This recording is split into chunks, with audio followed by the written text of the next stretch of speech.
we've talked a lot about the markets and kind of like where they're at, and Bitcoin typically has a 4-year cycle, but it's never existed outside of a secular bull run in the stock market. So that's all really fascinating, and I don't really know what to do with that information.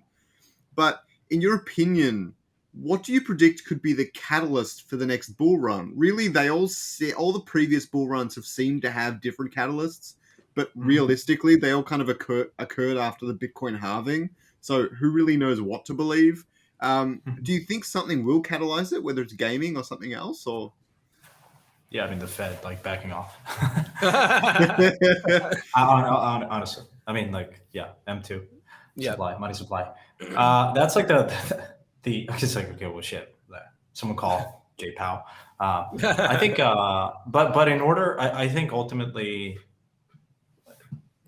there are I guess like we can look back at historical kind of cycles and say, hey, DeFi really took off, and that was like the start of the last cycle.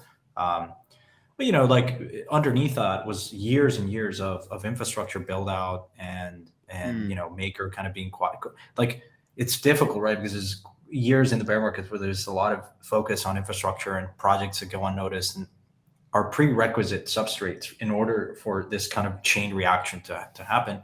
Now, I think like scalability is something that obviously needs to happen and there's a lot of energy focused on that. One of the, if I were to look back, and I think one of, both bull markets kind of test the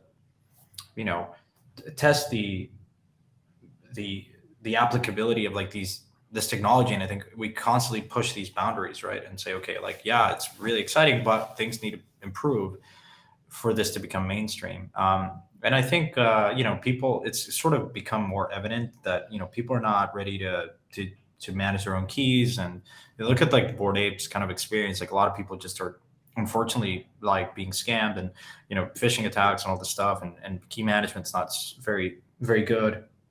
And so there needs to be better. That needs to improve. And that's one of the things that I kind of focus on. So I think ultimately, like the more we abstract away the complexity of this technology for a lot of people is how, people are going to get like really excited to use this stuff. And so, that will be one, but it's hard. I think ultimately, very much right now, a lot of people are in kind of survival mode. Yeah. But as soon as that, I'll say it differently. As soon as markets stabilize, people don't like to sit on cash, and people want to allocate. That's sort of their mandate. If you're a money manager, right? If you're an allocator, asset allocator, and then you're going to left wondering like, what is the most exciting, high growth sectors that I can invest behind? And there are a number, right? You could argue healthcare, biotech, but one of those, I believe, is Web3. I call it Web3 because that's like the safe word to use, right?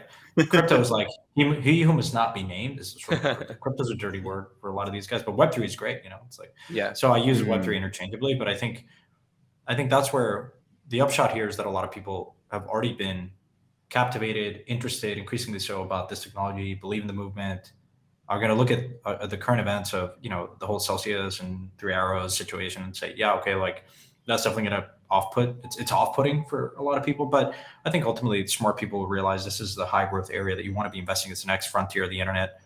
I believe that. And I think ultimately, whether that's going to be, in end of this year, beginning of next year, who knows, right? Anyone's guess. I think what I'm looking at is certainly a prerequisite for that is the Fed to kind of like back off a little. But I'm not in a rush to preempt that. I'm kind of patiently waiting and observing for that to happen.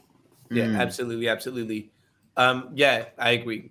They kind of need to do what they need to do to try and curb inflation as much as they can. So I think it's going to be some time before they do back away. So I think they're going to kind of be hands-on for quite a while, which is also why my macro thesis right now is that we're nowhere close to the bottom. I feel like we're going to see a lot more pain for quite some time. Thank you guys for watching. The full episode of Augment is sponsored by ILLUVIUM, and you can find the link down below in the description. And if you want to watch more of these clips, you can check it out right over here.